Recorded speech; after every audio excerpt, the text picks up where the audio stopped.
You probably did this last year, or maybe last month. You sat in your garage, stared at a wall of suspension options online, and picked the one that felt safe. Maybe it had the most reviews.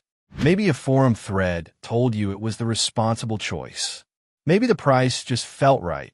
Not too cheap to be scary, not so expensive that you'd have to explain it to anyone. You installed it. You lowered your car. You felt good about it. Here's what almost nobody tells you. A huge share of the coilovers sold under different brand names. Brands that occupy completely different price tiers, completely different reputations, are built in the same handful of factories, often using nearly identical shock bodies, nearly identical valving, sometimes the exact same spring suppliers. Godspeed and BC Racing, two brands constantly pitted against each other, as if they're opposites, are both made in Taiwan. One gets called track-proven, the other gets called the cheap one. The hardware underneath doesn't always justify that gap. The label tells one story. Reality tells another. This isn't about one bad batch or one company cutting corners once. What forum teardown threads, long-term owner logs, and side-by-side comparison videos have documented for years is something more structural. Budget coilover brands, several you've definitely seen in a search result and scrolled right past, are quietly delivering performance that's nearly indistinguishable from kits costing twice as much. And the reason you don't know that isn't because the data doesn't exist. It's because the brands that benefit from the price gap have no incentive to tell you. And here's the part that should genuinely bother you. Some of these budget brands have documented reliability issues that get buried, shocks that started leaking within a year, clunks that showed up at 5,000 miles, while sitting right next to other budget brands that ran fine for tens of thousands of miles with almost nobody talking about it. Over the next few minutes, we're going through 6 budget coilover brands that the suspension industry would rather you not look at too closely. And we're going to be specific. Not vague impressions. Real owner data, real teardown comparisons, real patterns. But the one at the very end, the brand most people in comment sections actively dismiss, has something going on that flips the entire ranking on its head. That's coming. Let's start with the one everyone already half recommends. Truehart sits at the top of almost every budget coilover recommendation thread, and for a while, that made sense. The image is simple, entry-level, no drama, the kind of part a forum veteran tells a teenager with $600 and a Civic to just go buy. Owners who've run Truehart Street Plus describe transformed handling and stance, with durable construction and a 2-year warranty, all without draining the wallet. That's a real, honest result. The packaging isn't lying, for once. But here's what most buyers don't realize. Truehart actually sells 2 completely different tiers, a stripped-down basic line and the Street Plus, which adds height-adjustable bottom mounts and proper top hats, so you don't have to reuse your factory hardware. 2 products, one name, and online, almost nobody distinguishes between them when they leave a review. Picture this. You're on your back, under the car, on a piece of cardboard in your garage. With most ultra-cheap kits, you're fighting rusted factory top hats, transferring springs between old and new shocks, stripping a bolt at 11 at night. With the Street Plus, specifically, that whole nightmare mostly disappears. So why isn't Truehart the gold mine? Because when reviewers actually put it head-to-head against a name like H&R, a brand that costs roughly double, the conclusion wasn't Truehart wins. It was that H&R's reputation is rock solid, but you're paying a premium for the badge, and for daily comfort, the price of your name might be worth it, while Truehart simply holds its own on a budget. Paying a premium for the badge. Remember that phrase. It's going to come up again, and each time, it's going to land a little harder. Truehart is solid. It's the safe, expected answer, the brand everyone already half knows. But safe and expected isn't a gold mine.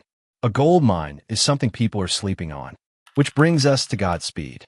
Godspeed has a reputation problem, and most of it isn't really about Godspeed. Owners running BC Racing, Godspeed's main rival in this price bracket, described Godspeed's Mono SS as harsher over potholes, with one owner reporting a clunk after just 5,000 miles, while BC stayed silent for 6,000. That story gets repeated constantly. It's becoming forum gospel. But here's the problem with gospel. It's one anecdote, repeated until it sounds like data.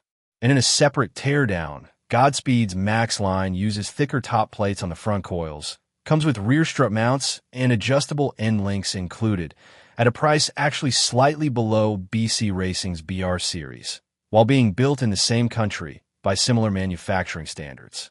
Same country, similar standards, lower price, more included hardware.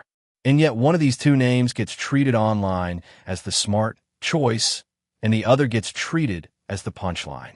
The next brand on this list doesn't even get that. Most people don't mention it at all. And that's exactly where this story starts to turn. Rev 9 is the brand nobody brings up first. It doesn't have the cult following BC Racing has. It doesn't have the everyone's first coilover reputation Truehart has built. If you mention Rev 9 in a forum thread, you'll usually get one or two replies, and then the conversation moves on. That silence is doing a lot of work for the brands that get talked about more. Here's what the silence is hiding. Rev 9's Hyperstreet 2 kit runs 32-way dampening, the exact same adjustment range as Truehart Street Plus, at a nearly identical price point, with spring rates close enough that owners describe the ride quality as a near match. Same adjustability, same price tier. Nobody's talking about it. The one knock against Rev 9, and it's a real one, is the install. Some owners report brake line bracket complications during installation that simply don't come up with Truehart, where the hardware is more plug-and-play. So if you're not comfortable improvising a bracket fix on a Saturday afternoon, that's a legitimate consideration. But mechanically, in terms of what the kit actually does once it's on the car, it's keeping pace with a brand that gets recommended 10 times more often. Now here's where the gap really opens up. Compare Rev 9 to Megan Racing, a brand that costs roughly $200 more, sits one tier up, and has cultivated a reputation for refinement. Owners describe Megan's ride as firmer but more controlled, with aluminum mounts versus Rev 9 steel and dampening adjustments that feel crisper. But the difference comes at a real cost premium. Aluminum mounts versus steel. Crisper adjustment feel. That's the entire justification for the price gap. Not a different category of part. Not a different level of safety. A slightly nicer feel at the margins for $200 extra on every single kit sold. Think about what that means at scale. Multiply that premium for refinement across thousands of units sold every year, and you start to understand why certain brands have bigger marketing budgets, more sponsored builds at car meets, more presence in your search results. It's not because the engineering gap is enormous. It's because the margin on that gap funds the marketing that convinces you the gap is enormous. What you were promised, a meaningfully better product, and what you actually got, a slightly different finish on similar hardware, are not the same thing. And now we get to the brand at the bottom of this list. The one that, online, exists mostly as a punchline.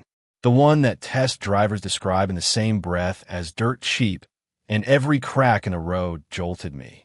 That brand, BFO, is where this entire story flips.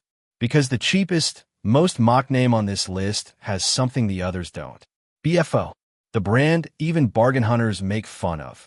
One reviewer who test drove a Sentra running BFO described them as dirt cheap, with 24 damping settings and a stance that looked genuinely good, but said the ride was punishing, with every crack in the road jolting through the car and a rear that squeaked constantly. That sounds damning. And for a daily driver, on rough roads, it probably is. BFO earns its reputation as the roughest ride on this list, full stop. But here's the detail that gets lost every single time this brand comes up. 24 damping settings.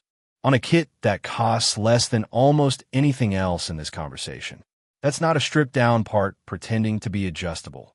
That's genuine, functional adjustability on the cheapest coilover most people will ever look at.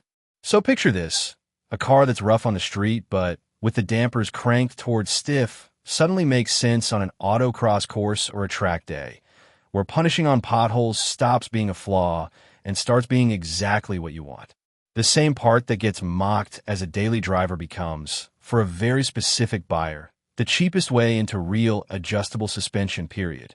Nobody frames it that way, because BFO is actually a legitimate entry point for track-curious owners on a real budget. Doesn't generate the same engagement as BFO is garbage by the brand I'm sponsored by. So where does this leave you? Here's where it turns. This isn't every cheap brand is secretly amazing. Truehart Street Plus tier earns its reputation through genuinely easier installation. Godspeed's Max line includes hardware that costs extra elsewhere. Rev 9 matches a more popular brand's adjustability almost exactly, just without the marketing behind it. And BFO, rough as it is for daily driving, gives you real adjustability at the lowest price point on this entire list. The pattern across all 6 brands is the same. The gap in price is rarely matched by an equivalent gap in what the part actually does. 2 brands made in the same country by similar manufacturing standards end up on opposite sides of a reputation that owners themselves often can't replicate when they actually compare the parts side by side. Here's something you can do yourself in about 2 minutes. Before buying any coilover kit, search the brand name alongside the exact model name of the kit you're considering, not just the brand, and look for owner threads with actual mileage numbers. I just installed these. Threads where someone comes back 6 months or a year later and says what actually happened. That single search filters out most of the marketing noise instantly. If this changed how you'll shop for suspension parts, or maybe you want to go check what's actually under your own car right now, that's exactly the kind of thing we dig into here every week. Subscribe if you want more of it. You deserve to know what you're actually paying for.